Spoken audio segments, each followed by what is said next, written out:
Number 5, and allied to this, the first written constitution. It doesn't mean it's the first constitution. It doesn't mean that there's no other states in history without constitutions, or no other states that had a constitution. Other states have had a constitution, but constitution can be oral.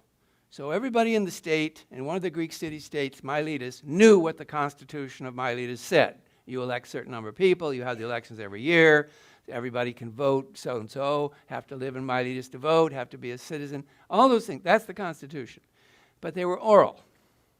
And now, in Rome, in 450 BC, the people said, we need to have written rules. We need to be able to say, you can't do that. We need to be able to say to the judges, you can't do that. You can't just come arrest people. You can't do this, you can't do that. We need to write this down. So they appointed a commission. Well, they needed a commission because you're going to write the Constitution. We had a commission that wrote our Constitution. The commission went to Greece. Don't you love it? Don't you love it? They went to Greece and they studied all the different kinds of Greek constitutions. They studied the different Greek city-states, Athens, Corinth, Thebes, all the different ones, and came back with all their notes and everything and had a very nice time and went down to the beach and sat along the beach. Got a good tan, came back from Greece having had a wonderful time and with the ideas of what should be in the Roman Constitution and wrote it down, and it was then adopted by a public body that was essentially what we would call a constitutional convention, adopted the Constitution. Well, then what? Then what? Well, it was posted. The Constitution was inscribed by artists on bronze tablets, beautiful bronze tablets. The text was written into those tablets, and those tablets were posted on a nice, lovely, covered little building in the Forum, down at the Senate building, and people would stand out in front of it and read the 12 tablets, the 12 tables, that's what they're called. And those tables sat up on both the Capitoline and the Forum for 500 years. They got destroyed in one of the barbarian invasions, but they were written down before they got destroyed, so we know what they said, the 12 tables. So the first written constitution in all of human history. Number 5, of course, and this could be 4 3/4. So we got really, they go together, 4, 5, and 6. But what it does, of course, what Rome does is give Western civilization its legal structure. Now that's a very big thing because it's very hard to just make up a whole legal structure. You can't do that. Civilizations really can't do that. You need help, you need models, and so what Rome did was, having spent 1,000 years creating its legal structure with massive amounts of legislation and judicial rulings and collections of those laws that were made several different times. The biggest collection is made by Justinian in the 520s. But the point is that by the year 500, Rome can hand to every single European state a complete body of law, and those states could just take it and adopt it, adapt it for their particular area. But that's what they did. That's what they did. So France and Spain essentially still have a legal structure built on Roman law. Now in Britain, a little different thing happened, called common law. So in the Middle Ages, something different happened.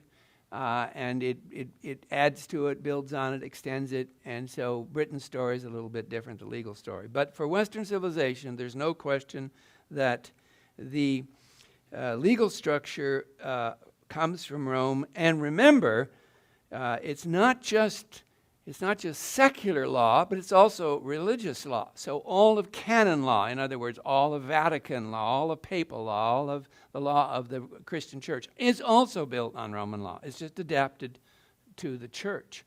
So the structure of both secular law and religious law in Western civilization is traceable to Rome. And then 6, it builds all the roads. So it builds all the roads and it builds all the cities. Now these last 2, 6 and 7, are very physical things, but what we have to realize is that in 2 ways, Rome creates Europe. There is no Europe before Rome. It's just endless plains and forests that just extend Eurasia. It's just a great big long strip of meadows and steppe region and cattle and horses eating the grass, and just runs into the forests of Germany and keeps running into the valleys of France. There is no Europe. Rome makes Europe. How does it do that? Roads, bridges, and cities. With the roads, the bridges, and the cities, Rome creates the network out of which will emerge in 500 the Europe we know. The Europe of 5 or 6 or 7 major states, 10 or so other smaller states, the Europe that we know.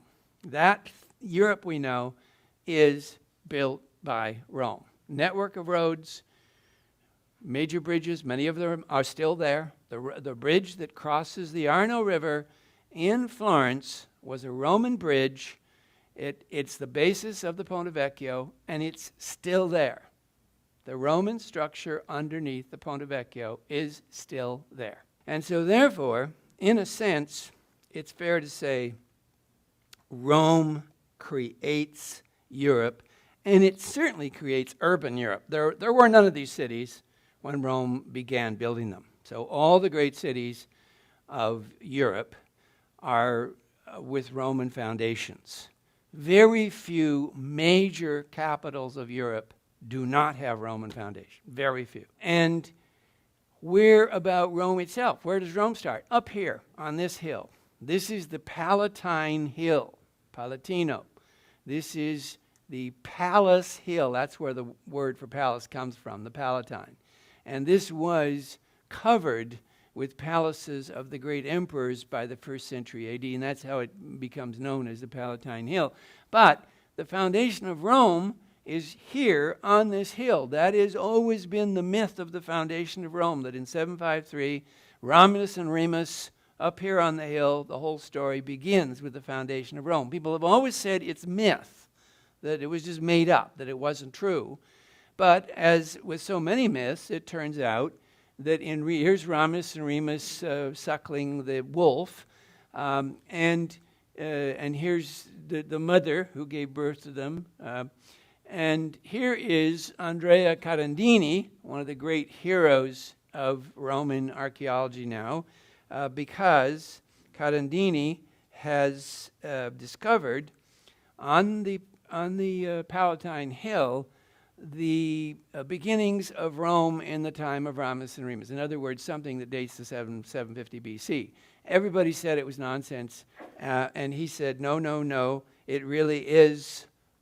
These are some of his excavations you can see right there.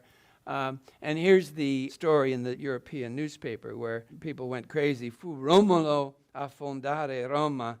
And it's not just a myth, as you can see right there in the headline. Quel mito è ormai realtà. Here is the great discovery, and this is the New York Times story about it. It's a great breakthrough. Italian government, 2007, released images of the cavern where the archaeologists believe Andrea Carandini, ancient Romans honored Romulus and Remus. If you want to look it up, you can look it up tomorrow. It's easy Google, just Google it. And Romulus, Remus, Palatine, it'll come right up.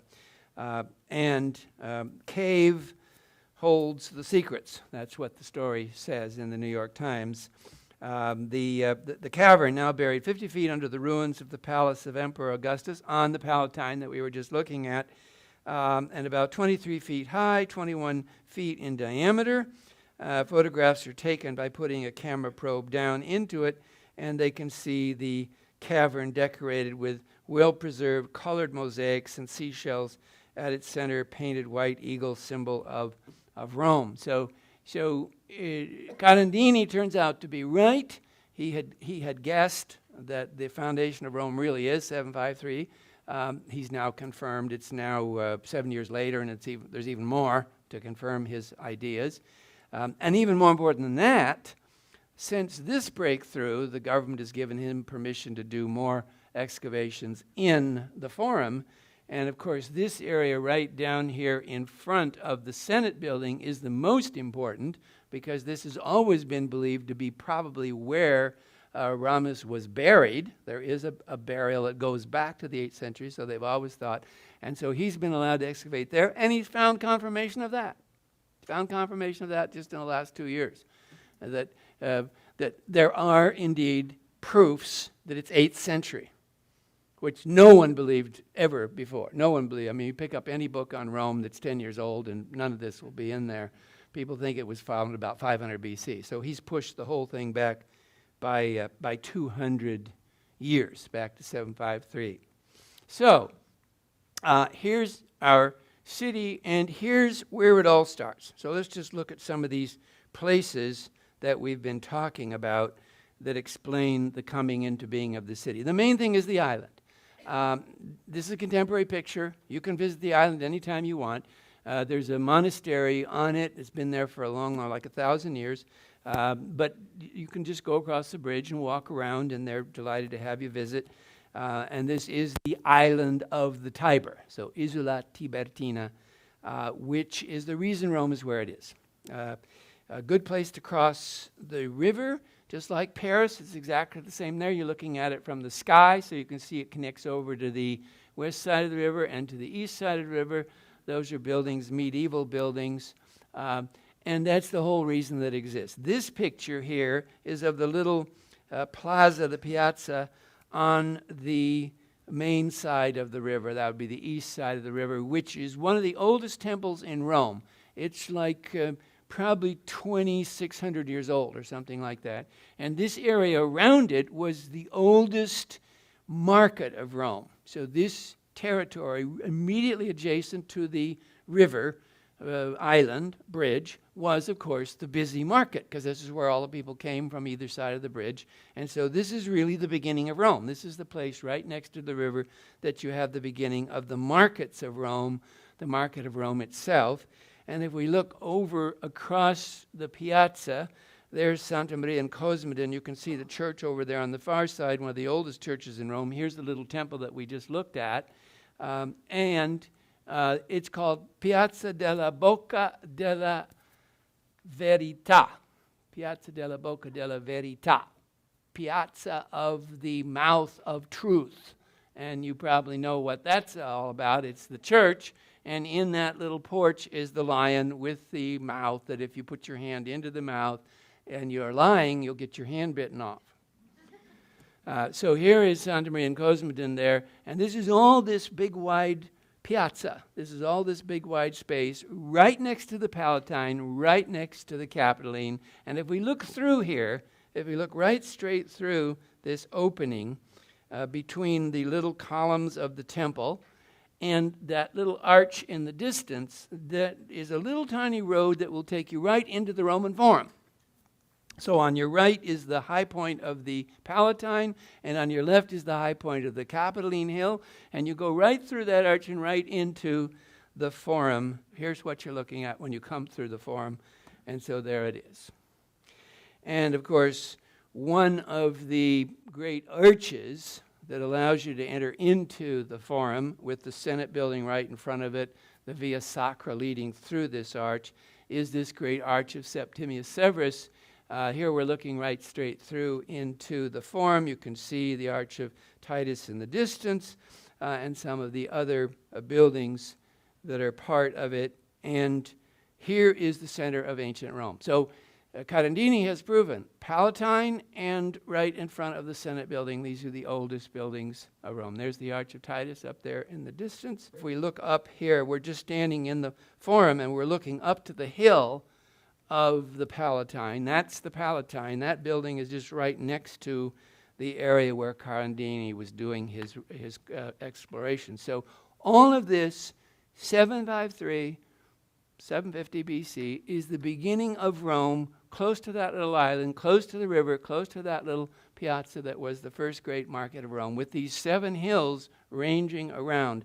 Why did the hills become the centers? Because they were higher than the low ground, which had marshy malarial conditions. So you didn't want to be down in the wetness. You wanted to be up high. And so that's why it develops first on the hills, and then eventually, of course, they drain the marshes. That's the beginning of the culture. As you all know, the Forum and other Roman ruins have become Cat City. And before we take our break, I want you to meet this wonderful lady because she is dedicated to feeding all the cats. So she comes every day to the Forum and sits on this bench. This is right below the Palatine, and brings all her different food because people give her food from all over Rome. Everybody knows about her now, the cat lady.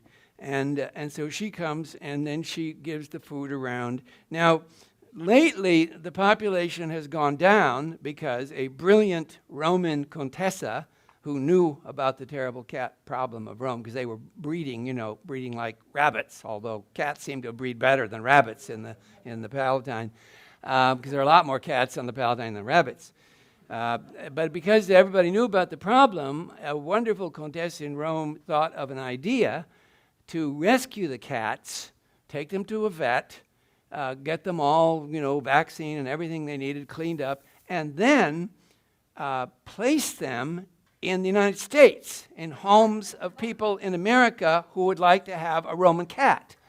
And her rescue program has been so hugely successful that the terrible number of cats has gone down dramatically because the Contessa has a waiting list of people waiting for their Roman cats. Don't you love it?